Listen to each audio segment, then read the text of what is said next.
Alhamdulillah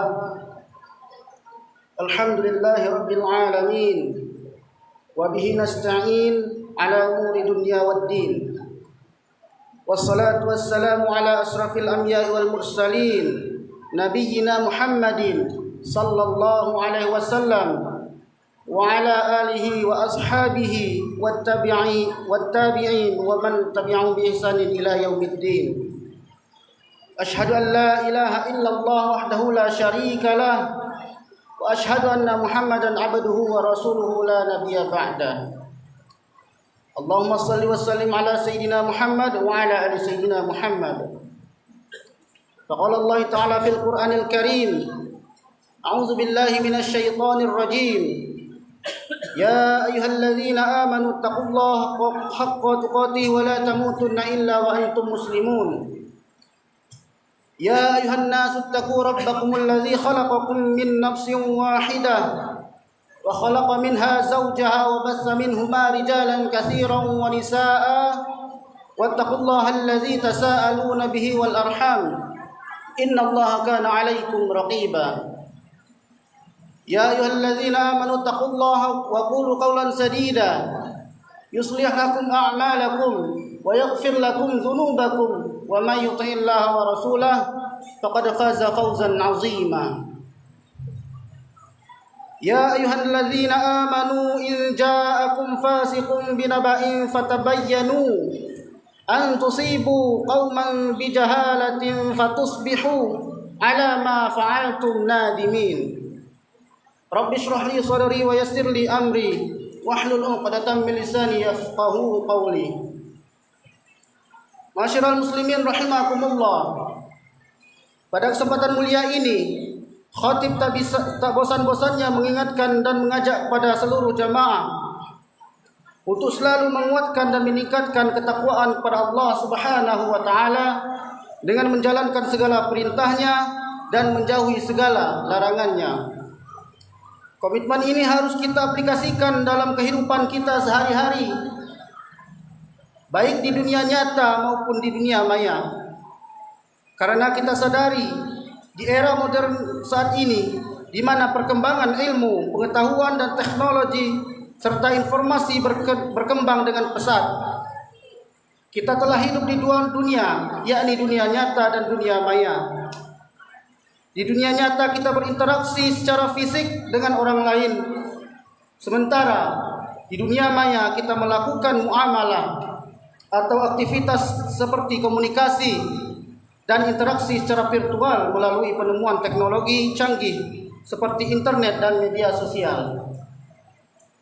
Perlu kita ingat bahwa semua aktivitas di dua dunia ini harus memiliki norma dan etika yang sesuai dengan tuntunan perintah dari Allah Subhanahu wa taala, sehingga tidak mengendurkan ketakwaan dan keimanan kita kepada Allah Subhanahu wa taala. Masyiral muslimin rahimakumullah. Terkait dengan kehidupan era baru di dunia maya saat ini, ada hal-hal yang perlu dipedomani agar tidak membawa dampak buruk terhadap psikologi dan hubungan kita dengan orang lain. Terkait dengan hal ini, Majelis Ulama Indonesia telah menerbitkan fatwa nomor 24 tahun 2017 tentang hukum dan pedoman bermuamalah melalui media sosial.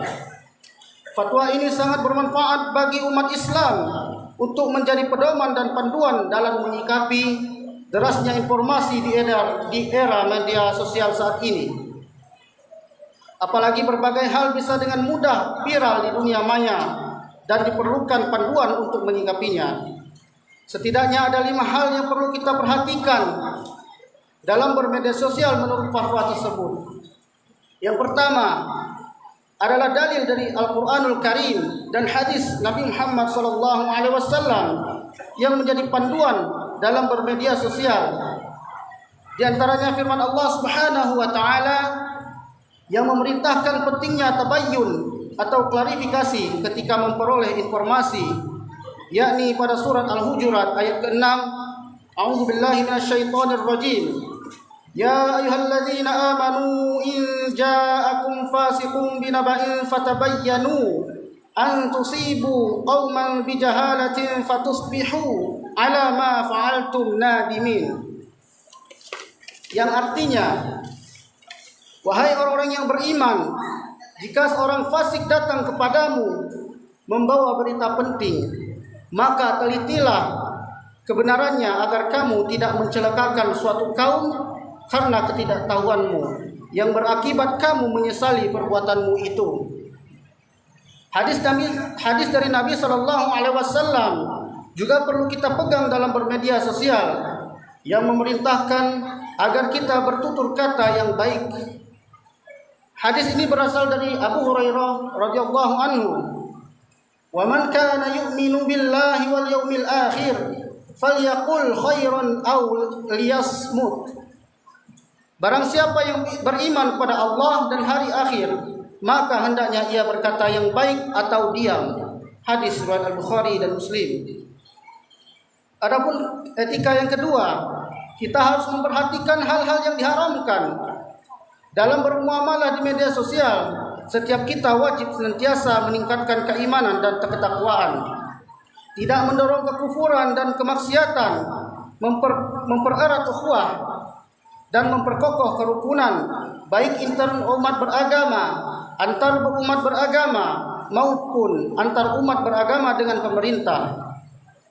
Kita diharamkan melakukan ghibah, fitnah, namimah, dan penyebaran permusuhan, melakukan perundungan, ujaran kebencian, dan permusuhan atas dasar suku, agama, ras, atau antar golongan, menyebarkan hoax, pornografi, kemaksiatan, berprasangka buruk, dan segala hal yang terlarang secara syar'i.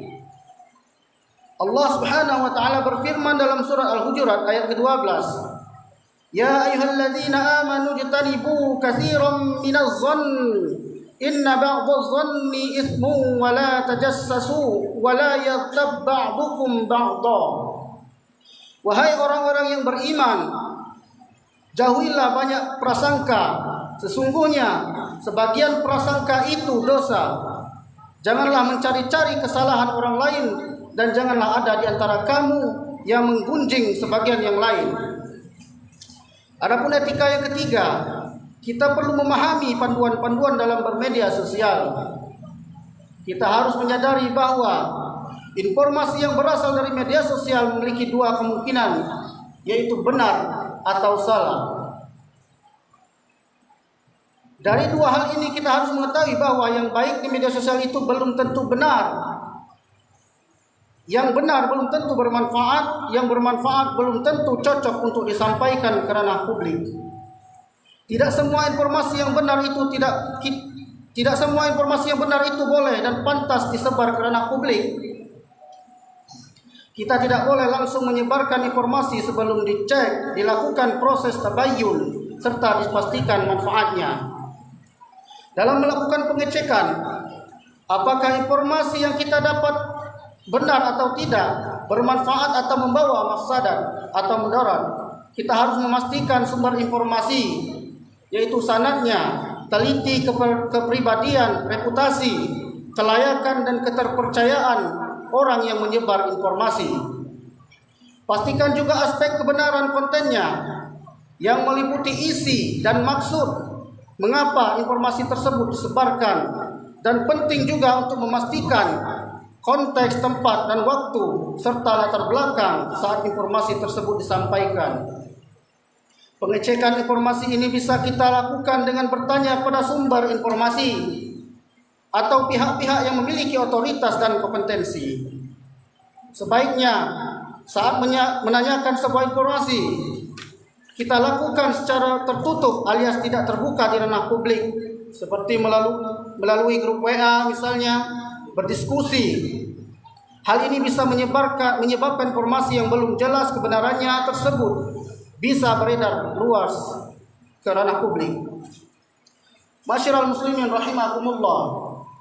Adapun etika keempat, kita perlu memahami pedoman dalam memproduksi atau membuat konten di media sosial. Kita harus menggunakan kalimat yang baik, tidak multitafsir, dan tidak menyakiti orang lain. Konten yang kita buat di media sosial juga harus menyajikan informasi yang bermanfaat dan mewujudkan kemaslahatan serta menghindarkan dari kemafsadatan atau kemudaratan. Hal-hal yang kita unggah di media sosial harus mendorong kepada kebaikan, albir dan ketakwaan, bisa mempererat persaudaraan, ukhuwah dan cinta kasih atau muhabbah, menambah ilmu pengetahuan dan mendorong orang lain untuk melakukan ajaran Islam dengan menjalankan seluruh perintahnya dan menjauhi larangannya. Mari hindari mengunggah konten di media sosial yang melahirkan kebencian dan permusuhan, mencari-cari aib, kesalahan dan atau hal yang tidak disukai oleh orang lain.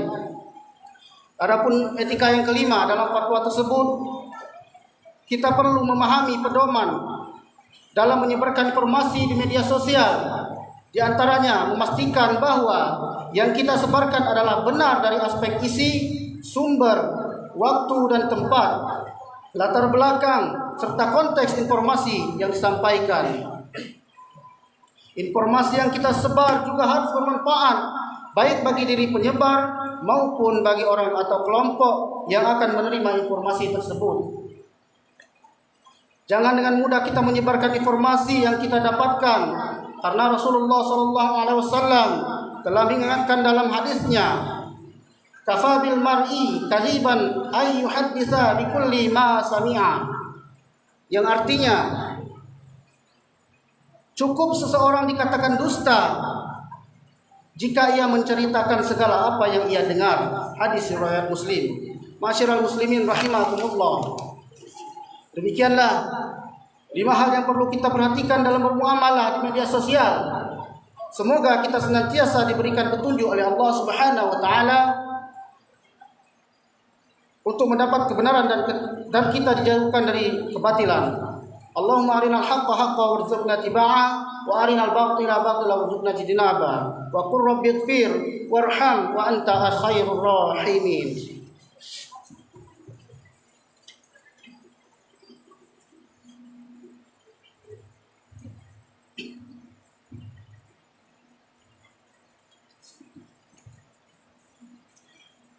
Innal hamdalillah nahmaduhu wa nasta'inuhu wa nastaghfiruh wa na'udzu billahi min shururi anfusina wa min sayyiati a'malina.